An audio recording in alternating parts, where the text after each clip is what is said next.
a rally, and a single, tall, skinny guy showed up at that rally.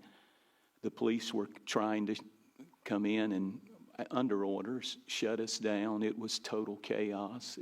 There were several thousand people there. And right in the middle of it was Charlie Kirk. He was dating a beautiful girl with blonde hair and blue eyes. Her name was Erica, and they would ultimately get married. And that was when I began to develop a relationship with him. I was amazed at his boldness. I was encouraged by his youth and his zeal, but his knowledge. He had zeal and knowledge. He could stand with the best in debate. And through the years, we kept in touch and would be together in places. And then just November of last year, he called me, or his assistant called me and said, "We have a problem." And I said, "What is the problem?" And they said, "Well, Charlie is wanting to come to the Atlanta area, and no church will let him use their building. And we can't find a building big enough to rent." And he said, "Can we use your building?" And I said, "No, you cannot." He said, "Can we rent it?" And I said, "No, you cannot, but you can have it." And so they came, and there were over 1,000 pastors that came. And that's why this group is so important, because pastors are feeling the pressure in every way. I'm just in the trenches. I'm a pastor. I pastored the same church for 34 years. Me and my wife have been married 38 years, so we were kids. We didn't know what we were doing. My knees weren't knocking, they were missing. That's the only church I ever preached or pastored at. And God has blessed us exceedingly abundantly. But we took a strong stand. And Charlie flew in. He had been on the road. This was your leader. He had been on the road for 3 weeks every night, working up to the election. He believed in his core that if America lost that election, that it was the Rubicon of the point of no return.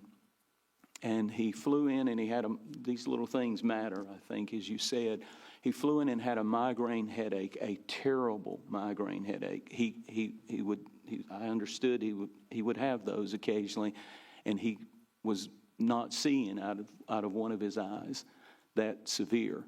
And the lights in the green room were so bothering him, we had to find a room in the church where he could lay down before he went up to speak to these 1,000 pastors. And so we ended up in the nursing room. Of course, we ran all the nurse ladies out that needed that, and because it had no windows.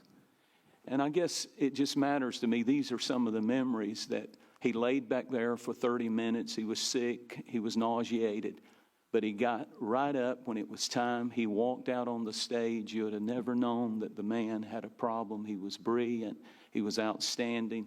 And as soon as it was over, we said goodbye, and he jumped had a plane waiting and went to the next place.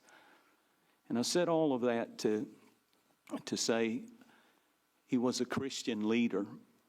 And I'll close with just a few quick parallels. The first Christian martyr was Stephen, and he was not an apostle. He was not a preacher. He was a Christian leader. And Charlie was not a pastor or a preacher or an apostle. He was a bishop. He was a Christian leader. He was in a public gathering outside, Stephen, outside in a public arena. And the Bible said in Acts 6 and 8, they were disputing. Another translation said debating with him and going back and forth when Stephen was assassinated. And the same was true for Charlie Kirk. But this is the verse that really got me in the parallels. Stephen, the first martyr, the Bible said, spoke with such wisdom that they could not resist the spirit and wisdom by which he spoke. And if that's not a description of Charlie Kirk, I don't know what is.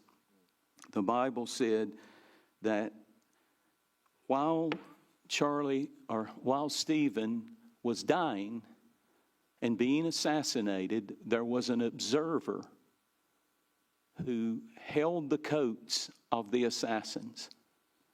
As they were throwing the rocks, they took their robes off, and the Bible said there was a man standing there by the name of Saul of Tarsus, who would become Paul the Apostle, and he carried in him 14 books, epistles of the New Testament, and he was as lost as he could be. But when he saw Stephen die and say, God, don't let these charges be on these people, forgive them. It's what he heard a man say as he was being assassinated. It touched the apostle Saul of Tarsus, and he would encounter Christ on the road to Damascus, and he would become the great apostle Paul, the evangelist, and the writer of 14 epistles. And when I said at the funeral the other day, and I was so moved when Erica got up and said what the first martyr of the Christian church said, I forgive the assassin. And I was like everybody else, the people who were there. It was amazing, the speakers. I've never been more proud of America. I've never been more proud of religious freedom as politicians, not pastors and preachers, just good Christian leaders and faith leaders. And by the way, we don't have the luxury of disunity anymore. If I don't speak up for the Mormons that died yesterday, and I don't speak up for the Catholics that died, their precious children, as a Christian pastor, we are all needing to stand together as never before. We just spent $1.2 million, and I'll close, I'm done. But we just spent $1.2 million. We have 8 campuses on detectors. We're under attack. We had 2, I need to be careful because they're still in prison now, but we had 2 men 4 weeks ago stand up in the middle of our service in the sanctuary where I preach, and we broadcast out to our other campuses. But there's 3,300 seats in that room. And they stood up and they began to scream out, and they began to threaten our congregation that death was coming, destruction was coming. They resisted the officers. There was a fight that broke out. They had to be tasered. People just coming to church to worship God and terrified. And I thought, will we have anybody next Sunday? But like in the Bible, the more they afflicted them, the more we grew. On the Sunday after Charlie Kirk's assassination, just in the one campus, we had over 2,000 people than we had the same time that Sunday a year ago. We had people in the overflow out in our chapel. We had people out in the amphitheater. And we had hundreds and hundreds and hundreds of people, and it has continued. Yesterday was incredible. We had over 1,000 more than we ever had before. But I said all of that to say this in conclusion, that we're under attack. It's not coming, it's here. Our family and my loved ones, my children, we've had to deal with this. And I know all of you understand that, but this commission is so important. I've said in every session, and I want to thank you.